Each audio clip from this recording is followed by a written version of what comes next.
A fantastic and dramatic story happens at the end of last week's Parsha. The Jewish people engage in all sorts of idolatry and immorality. Things are going haywire. God is very, very angry at the Jewish people. There's a plague that is ravaging us. One of the princes of the Jews takes a Midianite woman and goes into a tent to begin all sorts of evil deeds. And from amongst the people arises a man. Pinchas is his name. He picks up a spear. He goes into the tent. He kills this prince and this person he's doing the evil act with. Comes out. It shocks the Jewish people. All of a sudden, everyone stops doing what they were doing. And God's anger subsides.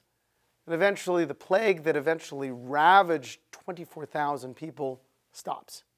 That's the end of the Parsha. Then we pick up with this week's Parsha, Parshas Pinchas, with Pinchas' reward. What's his reward? It's a covenant of peace, and that his children will be Kohanim. That's it. It's interesting why we split the action from the reward into two different pieces. And we also have to figure out what exactly did he do to get this covenant of peace.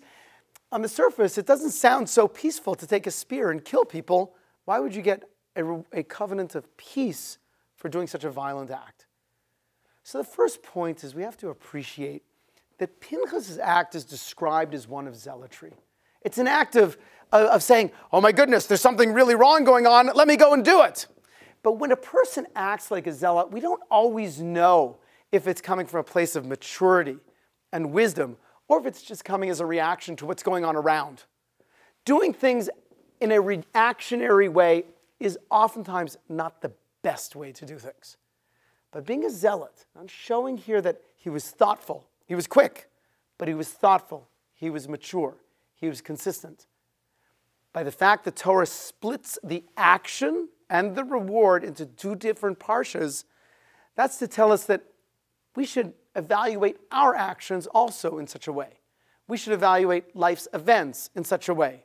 Don't be so quick to judge. Something dramatic happens, take a moment, step back, be deliberate, and let's see how the cards fall. If a person's actions were consistent over a period of time, that's an indication that they were not reacting to something before, but actually they were being deliberate in their judgments.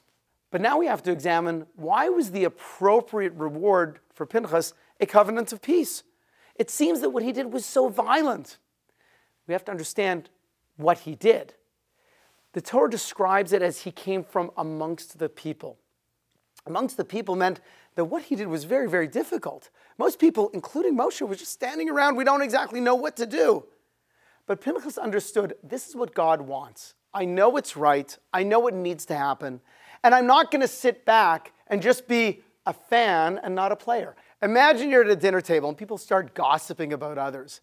Sometimes you have to do the uncomfortable thing and say, hey, everybody, no lashon hara. We're not going to talk gossip about anybody. Or maybe you know somebody who's been blessed with a lot of money and they're spending it on all sorts of selfish pursuits. Let them enjoy their money. But maybe you're the one to say the uncomfortable thing about, hey, it's time to give some charity. Or maybe there's something you just want to see done in the community. Something that will enhance the lives of others, and it's just not getting done. Rather than sitting back in the couch and saying, oh, I wish somebody would do it, be a Pinchas. Pick up the spear. Make sure that that happens. The Almighty does not want us just to sit on the couch. He wants us to be proactive. And when we do that, then the Almighty sends us our inner peace. I'm Rabbi Yitzvine, the Young Israelite of Las Vegas.